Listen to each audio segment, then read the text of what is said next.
نحمده ونصلي ونسلم على رسوله الكريم وعلى آله وأصحابه أجمعين أما بعد رب اشرح لي صدري ويسر لي أمري واحلل عقدة من لساني يفقهوا قولي. Para masyayikh, para kiai, para sesepuh, para asatidz, rencang-rencang dan hadir yang saya muliakan dan semoga dimuliakan Allah Subhanahu wa taala. Alhamdulillah, kita melanjutkan lagi ngaji Sahih Bukhari. Insyaallah kita akan ngaji satu hadis nomor 18. Semoga apa yang kita baca nanti menjadi ilmu yang bermanfaat, kita bisa mengamalkan dan menyampaikannya, dan semoga apa yang kita baca dari satu hadis Sahih Bukhari ini menjadi wasilah untuk diampuninya dosa-dosa kita dan diselesaikan masalah kita, keluarga kita, dan umat seluruh alam. Allahumma amin. Alhamdulillah, langsung awal hadis nomor 18. Bismillahirrahmanirrahim. An Sayyidina Ubadah bin Samit radhiyallahu ta'ala anhu anna Rasulullah sallallahu alaihi wasallam qala wa hawlahu 'isabatun min ashabihi bai'uni 'ala alla tusyriku billahi syai'an ila akhir hadis. Diriwayatkan dari Sayyidina Ubadah bin Samit radhiyallahu ta'ala anhu dalam hadis asalnya dalam Sahih Bukhari yang bukan mukhtasar, ada lanjutannya. Ubadah bin Samit wa kana syahida Badr. Beliau adalah salah satu dari ashabul Badar. Kenapa disebutkan secara khusus? Dan memang kebanyakan demikian. Para ulama ketika mereka sampai pada beberapa sahabat yang tidak populer bahwa beliau ikut dalam perang Badar, biasanya disebutkan wa kana syahida Badr, untuk mengingatkan bahwasanya sahabat yang meriwayatkan hadis ini bukan sahabat sembarangan, sahabat yang istimewa, yang peringkatnya itu jatuh nomor 3. Jadi para sahabat itu juga ada tobat-tobatnya, ada peringkat-peringkatnya. Peringkat pertama sahabat yang terbaik tentu saja Al-Khulafa Ar-Rasyidun, Sayyidina Abu Bakar, Umar, Sayyidina Utsman, dan Sayyidina Ali. Kemudian yang kedua adalah Al-Asyarah Mubasyarah bil Jannah, 10 sahabat yang secara khusus disebutkan oleh baginda Muhammad SAW untuk masuk surga. Tapi bukan berarti yang lain enggak masuk surga. Maksudnya ini surganya beda karena ada prestasi khusus. Kemudian peringkat ketiga adalah Ashabul Badar. Bahkan saking istimewanya Ashabul Badar ini, para ulama itu banyak sekali mujarrobat pengalaman doa berhasil sukses sebab wasilah nama-nama mereka. Kan banyak tuh jimat-jimat atau apa nama-nama dari Ashabul Badar. Kalau kenapa? Saking luar biasanya perang Badar. Perangnya sebetulnya nggak terlalu gede-gede amat dibanding perang-perang selepasnya. Perang Badar ini termasuk perang yang tidak besar. Loh, apa yang membuat istimewa? Yang membuat istimewa perang Badar diantaranya adalah yang hadir perang Badar itu orang-orang yang paling mulia di dunia ini. Ada baginda Muhammad SAW, ada Sayyidina Abu Bakar, Sayyidina Umar, Sayyidina Ali. Malaikat pun yang turun, malaikat Jibril. Kemudian dedengkot kafir itu juga sama, lawannya wis ring satu orang-orang kafir dari itu. Bahkan iblis pun turun tangan itu, turun lapangan di perang Badar. Jadi orang-orang terbaik, makhluk-makhluk terbaik turun melawan makhluk-makhluk terburuk di muka bumi juga turun. Itu yang membuat perang Badar itu menjadi istimewa. Kemudian Sayyidina Ubadah bin Samit ini juga termasuk salah satu sahabat senior dalam ilmu rijal ya. Itu konten istilahnya kibar sahabat, bukan sigar sahabat. Wonten sahabat senior, wonten sahabat junior. Ini termasuk sahabat senior, bahkan salah satu ulamanya sahabat, sesepuhnya sahabat. Dan ini termasuk sing keren. Di sahabat ini konten yang menungso, konten sing galak, konten sing lembut, benten-benten. Kalau kayak Sayyidina Abu Hurairah kemarin yang barusan kita bulan kemarin ya, kita ceritakan sedikit profil beliau, itu termasuk sahabat yang longgar. Ketika terkenal nih, ketika perang Siffin antara Sayyidina Ali dan Sayyidina Muawiyah, Sayyidina Abu Hurairah itu paling unik, selatan sahabat yang paling unik. Karena waktu itu sahabat terbagi-bagi ya, wonten sing tumut Sayyidina Ali, tumut Sayyidina Muawiyah, wonten sing boten tumut-tumut, ingkir wonten niku. Dan Sayyidina Abu Hurairah itu paling unik napa? Melu karo unik. Jadi nek wayahe salat niku melu Sayyidina Ali. Nek wayahe makmum tumut Sayyidina Muawiyah. Ditakoni kali rencana-rencana itu Sayyidina Abu Hurairah. Kok iso lho, wayahe mangan malah melu Sayyidina Muawiyah, nek salat Sayyidina Ali, kok iso ngono piye? Katanya Sayyidina Abu Hurairah, aku sholat melu Sayyidina Ali soalnya sholatnya lebih khusyuk. Sayyidina Ali kan orangnya sederhana, zuhud, alim, gitu gitu. Jadi nek sholat gitu, mencok. Tapi nek mangan, kan Sayyidina Muawiyah soalnya lauknya enak. Sayyidina Muawiyah itu memang orangnya luar biasa, gede, gagah, ganteng, memang pawaan itu rojo.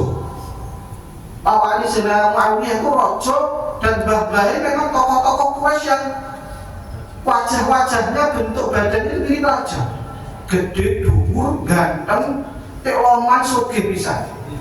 Akhirnya nek ngekeki pasukane niku nggih enak lewat dus ben utama niku. Dan Sayyidina Ali tiyangnya zuhud. Zuhudnya Masya Allah luar biasa. Kalau kita baca sejarahnya Sayyidina Ali itu, wah, sampai beliau pernah bergawai di orang Yahudi, sampai begitu itu saking zuhudnya. Ketika jadi rojo, dados khalifah ya istilahnya, dia sami. Akhirnya Sayyidina Abu Hurairah nek wayahe salat niku tumut Sayyidina Ali, tapi nek wayahe makan tumut Sayyidina Muawiyah. Kuwi karo-karo nih.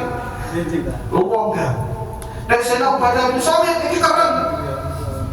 Niku pernah suwijine ketika ada satu majelis, ada biasa namanya raja besar terlawan itu biasanya menjilati kata rojo pimpinan kok loman sugih pengaruh ageng penjilatnya biasa kata. Nah di majelisnya Sayyidina Muawiyah itu ada orang yang sedang memuji-muji Sayyidina Muawiyah, muji-mujinya berlebihan. Ini Sayyidina Ubadah itu joko lemah langsung di komplek yang cangkem yang mempel model-model yang isi ngerusak tatanannya. Sayyidina Muawiyah untuk duka ben, kenapa kok mbok kene no? Aku krungu Kanjeng Nabi ngendika, "Idza ra'aitumul maddahin fa'tu fi wujuhihim turab." Ana wong kakean ngelem, kalau muji sekali dua kali oke, tapi nek mujine kakean cangkeme lobone lemah ya. Masih kon mandek. Dan itu terjadi ya sekali sore. Akhirnya Sayyidina Muawiyah niku Masya Allah, ini yo apa sih wong iki? Diceluk nih, Sayyidina Ubadah itu keren-keren gara-gara sawit pengen nih, muncul di Syam. Waktu itu beliau di Syam. Akhirnya oke, aku balik. Akhirnya balik dan Medina. Dan Medina ketemu Sayyidina Umar. Lah kok balik ke sini? Kok bukan balik ke sini? Cocok kalau Sayyidina Muawiyah, kon balik aku. Balik ke Syam. Daerah atau wilayah negeri yang tidak ada orang seperti kamu, daerah yang rugi. Nah, mulai nek wonten tiyang ulama kiai segala-galanya ojo diamuk. Niku penting lho masuk kakek. Kakek wah rusak. Susah kabeh orang muamuan kok apa haram ngono dene. Tapi nek mboten ngoten nggih bahaya. Karena memang penting itu tiang-tiang sing keren-keren itu penting. Tapi nggih wonten akeh terus para kiai niku niru napa? Melampaui Sayyidina Ubadah bin Samit. Akhirnya balik dari Syam dan mereka. Itu salah satu profil singkat dari Sayyidina Ubadah bin Samit. Beliau bercerita bahwasanya baginda Rasulullah SAW bersabda saat itu, wa haulahu isabatu min ashabi. Ada sekelompok sahabat dia sekitar 10 sampai 40 orang sekelompok dari sahabat-sahabat beliau. Baginda bersabda, "Bayyuni, berbaiatlah kalian, baiat sono sira kabeh ingsun." Baiat apa? Yang pertama, alla tusyriku billahi syai'a, untuk tidak menyekutukan Allah dengan apapun. Para ulama mengatakan bahwasanya baiat di sini maksudnya bagaimana wong sing ibadah ini sudah masuk Islam. Jadi baiat atau janji setia itu memang macamnya banyak. Wonten baiatul Islam, baiat dari kufur, dari non muslim menjadi Islam. Wonten baiat khilafah atau imamah, baiat seorang bawahan rakyat untuk setia kepada pimpinannya. Wonten juga baiat ketaatan. Artinya baiat ini bukan baiat dari non muslim, dari kekufuran menuju Islam. Pas Islam di baiat mana? Lalu untuk apa kok di baiat bolak-balik? Untuk lebih meneguhkan dan menguatkan hati. Nah kemudian baiat model inilah, baiat macam inilah yang ditiru oleh sebagian sufiyah, sebagian sufiyah dengan baiat Thariqah, baiat Solo. Biasanya tiang-tiang Thariqah niku mbuh Naqsyabandiyah, mbuh niku Qadiriyah, atau Syatariyah, itu biasanya wonten baiat. Napa janji setia, taat fil ailan wa fis sir, fil maqra wa fil mansyad, taat dalam segala keadaan. Nah, tapi ini bukan wajib. Sebagian tiang itu memang wonten sing baiat di monggo, nek boten baiat sing monggo, sing penting ngamalkan Al-Qur'an, As-Sunnah lan dawuhe para ulama. Kalau sebagian sufi sangat dianjurkan ibu, orang yang sudah mempelajari ilmu-ilmu dasar, fikih, sholat bagaimana, rukun sholat bagaimana, akidah ini pun sahih, dan itu sebaiknya baiat. Benopo ben tambah kuat oleh ngamal, tambah kuat oleh wiridan. Ada sekolah alhamdulillah kalau di baiat salah satu guru mursyid Naqsyabandiyah Khalidiyah. Tapi gini pun tidak mesti. Nek umpamine mboten baiat nggih mboten napa-napa, proten niki istihade sebagian sufi. Mboten sedaya. Sebagian sufi wis mbok kate toreko-torekoan. Torekoe napa taklim kados ngene. Sing penting ngaji, salat 5 waktu, napa sing wajib dilampahi, sing haram-haram didoi, dan itu sampun cekap mengantarkan kita kepada Allah. Niku macam-macam toreko. Sing penting dasar toreko lurus syariat ala kitab was sunnah. Itu sing saya. Soalnya wonten juga toreko-toreko sing menyimpang. Toreko-toreko sing boten jelas gurune, sing akhire ngomong dhewe kali semut, kali cacing, dan kuburan-kuburan boten jelas. Nah, kados niku toreko sing boten mutabar. Nek NU alhamdulillah pun disaring niku. Wonten toreko mutabaroh, wonten toreko ghairu mutabaroh. Toreko yang jelas gurunya, jelas sanadnya, wonten sing boten jelas. Nek umpamine pengin tumut, tumut toreko sing mutabaroh niku kathah. Sing boten tabarok iki kathah juga, kali pinter-pinter milih. Tapi umpamane boten napa niku sekedar istihadi para sufiyah, para ulama. Dalile napa? Sebagian rencang kita, dulu kita dugi sebelah niku salafi wahabi lah, langsung mohon sebut. Itu boten turun, baiat boten turun, enggak ada baiat. Baiat itu hanya untuk rakyat kepada pimpinan. Nah, boten jare sapa lah niki. Nyatane wonten baiat sing sifatnya boten pemerintahan, boten politik. Kan enggak ada kata-kata politiknya. Dan menunjukkan memang ada baiat untuk meneguhkan hati, betul-betul menjalankan perintah Allah dan menjauhi larangan-larangan Allah. Yang pertama, mereka para sahabat dibaiat untuk tidak menyekutukan Allah, tidak berbuat syirik. Loh bagaimana nih mau sudah Islam kok gak oleh syirik? Ini maksudnya piye?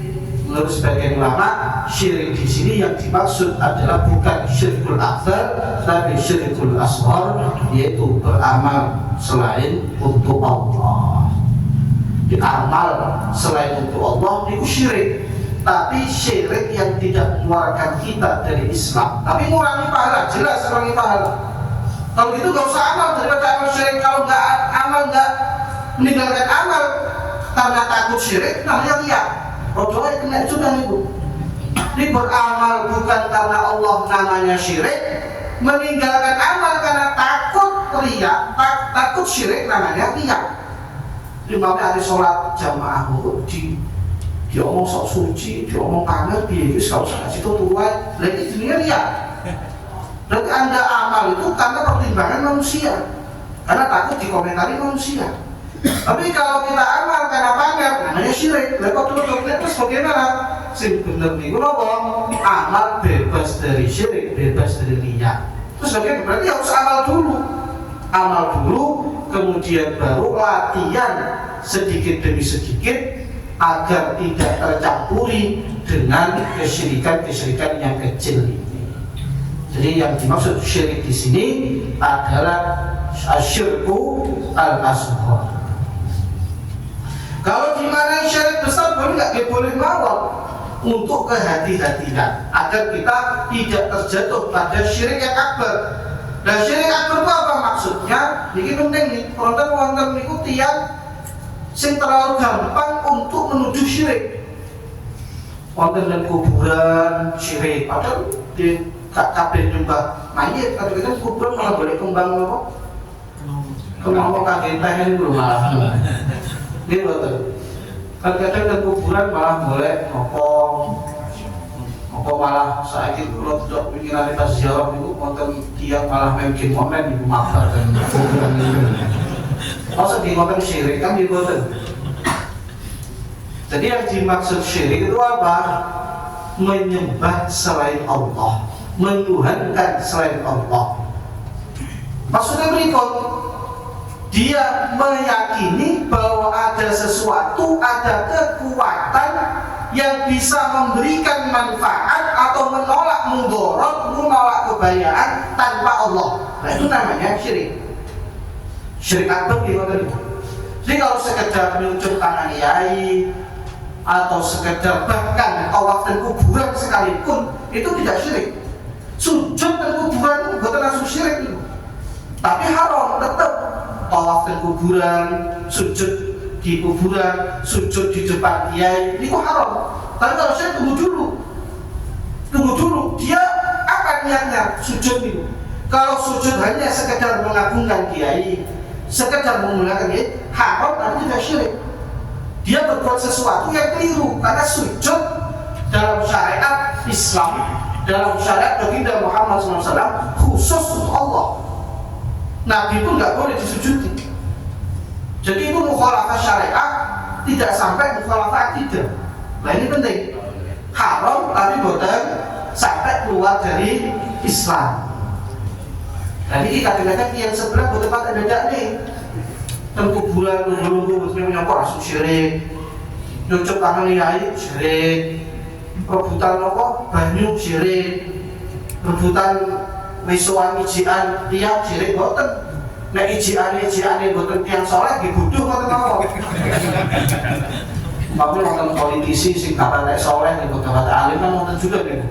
Si kira-kira rebutan mudi OB. Nah itu betul syirik apa? Bodoh boten mawon. Bodoh gitu so. Tapi kalau syirik tunggu dulu. Kamu tanya, kamu menuhankan orang ini, kamu meyakini kalau orang ini bisa memberikan manfaat tanpa Allah. Kalau enggak, ya sudah. Berarti dia berbuat kebodohan, berbuat sesuatu yang bertentangan dengan syariat. Tapi kalau kesyirikan keluar dari akal, tunggu dulu.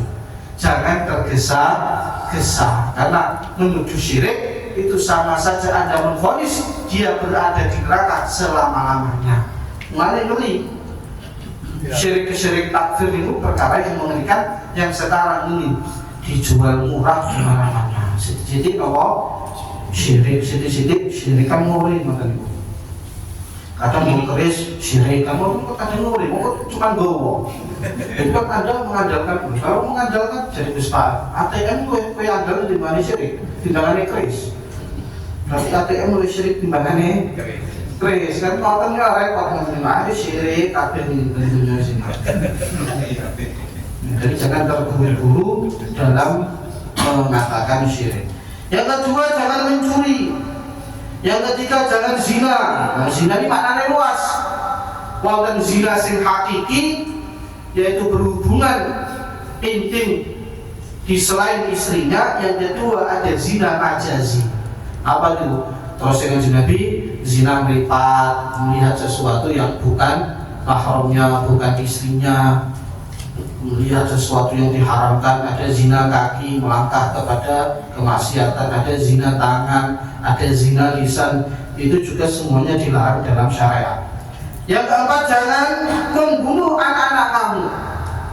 Loh, kenapa kok membunuh anak ini dikhususkan? Kenapa kok harus ada anak? Namanya membunuh kan mau anak mau tidak kan tetap dosa. Nah ini seperti apa? Kok pilih seperti tambih bahwasanya membunuh itu dosa, tapi kalau membunuh anak atau membunuh sesuatu yang ada hubungan kekerabatan, dosa double.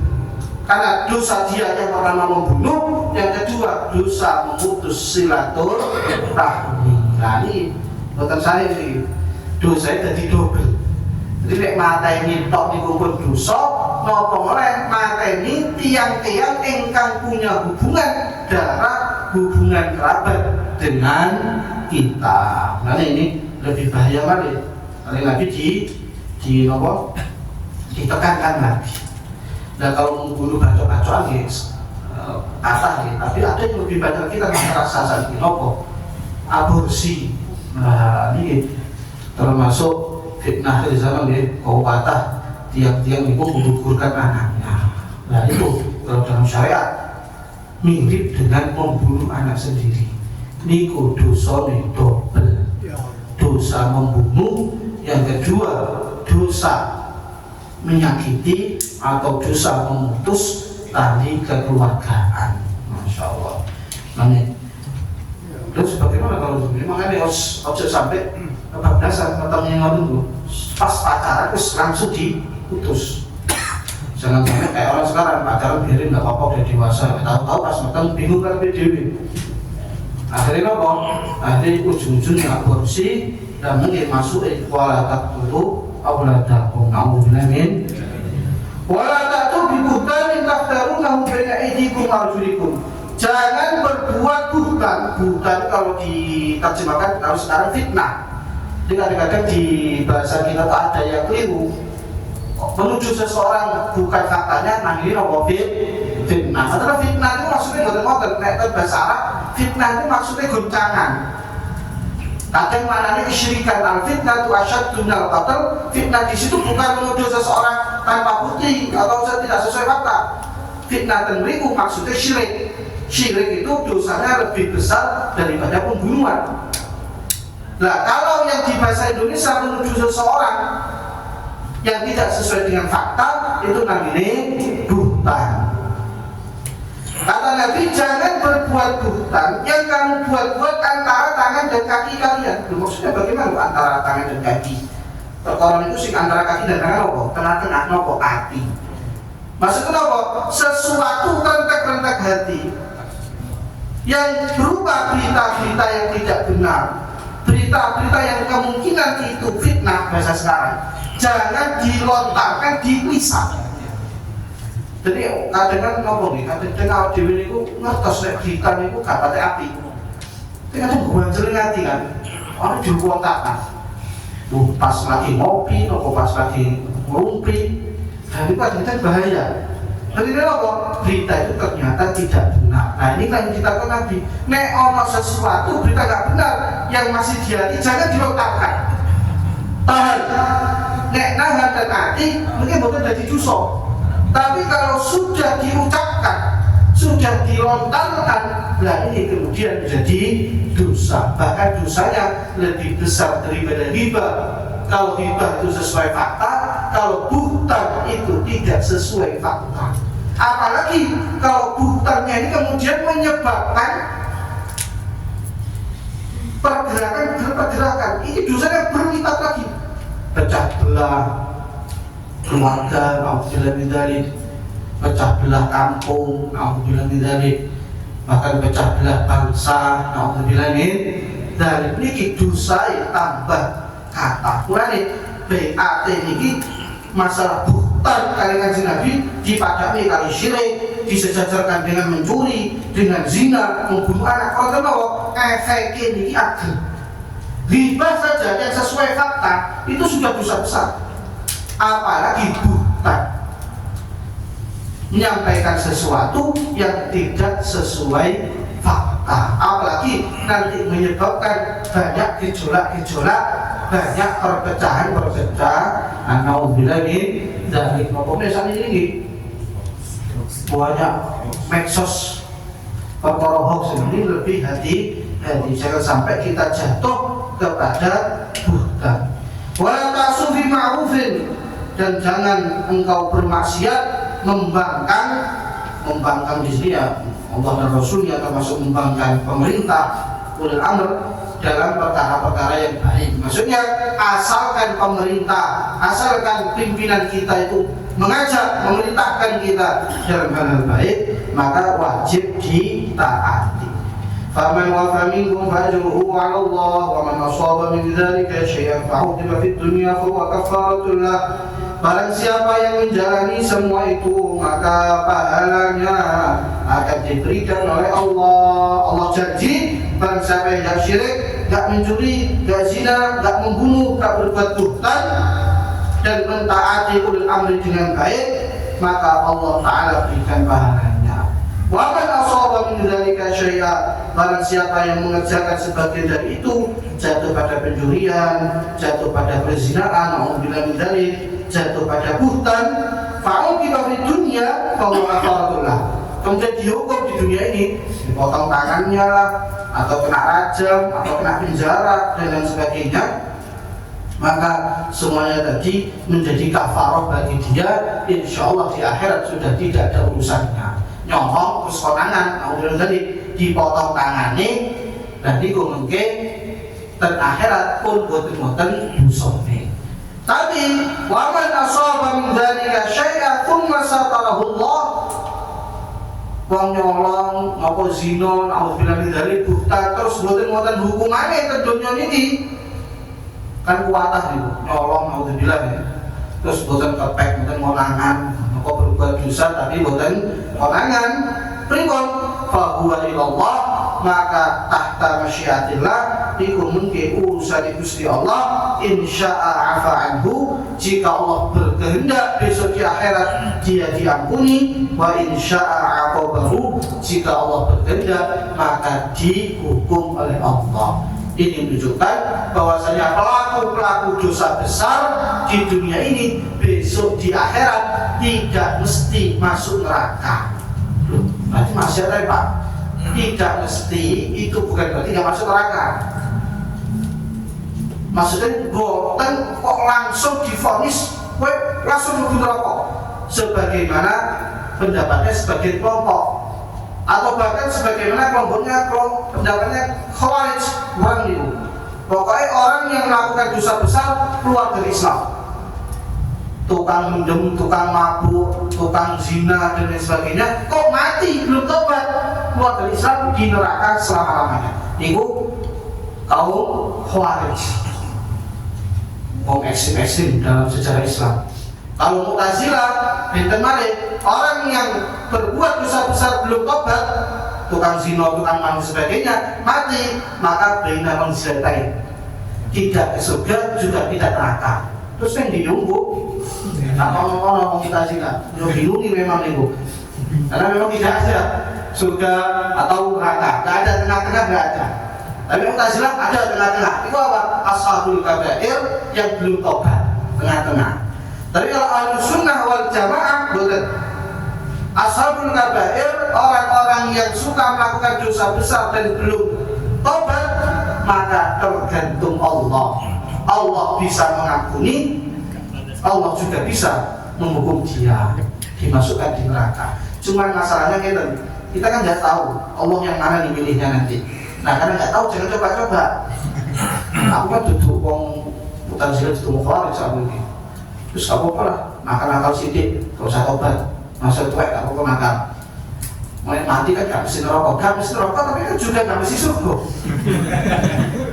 Kita kan nggak tahu bagaimana Allah itu bagaimana. Mulai hati-hatinya ya setiap hari kalau bisa kita selalu bertobat dari dosa-dosa besar ini, sehingga keluar dari dunia ini dosa-dosa kita sudah bersih. Fabayanahu an dzalik, kita pun membaiat atas tidak syirik, tidak mencuri, tidak zina, tidak membunuh dan tidak berbuat buhtan. Itu termasuk baiatnya para sahabat yang tentu saja juga perlu kita tiru, kita teladani. Jangan sampai ada dosa-dosa besar yang kita kerjakan dan di tengah-tengah, yang paling mengerikan, di tengah-tengah berbuat dosa ternyata nyawa kita diambil oleh Allah. Na'udzubillah min dzalik. Dan ini juga pelajaran bahwasanya andaikan ada orang yang berbuat dosa besar kemudian kita lihat belum taubat, dan kita mesti husnudzon, semoga orang ini diampuni oleh Allah, karena masih ada harapan ampunan Allah walaupun itu tidak besar. Bahkan Nabi Dawud, syafaati di ashabil kabair min ummati, syafaatku diperuntukkan bagi pelaku-pelaku dosa besar dari umatku. Tidak tengah-tengah, tidak terlalu meremehkan dosa besar, tapi juga tidak perlu sampai putus asa dari rahmat Allah setelah mengerjakan dosa-dosa besar. Alhamdulillah, semoga apa yang kita baca ini bermanfaat. Kurang lebihnya mohon maaf. Assalamualaikum warahmatullahi wabarakatuh.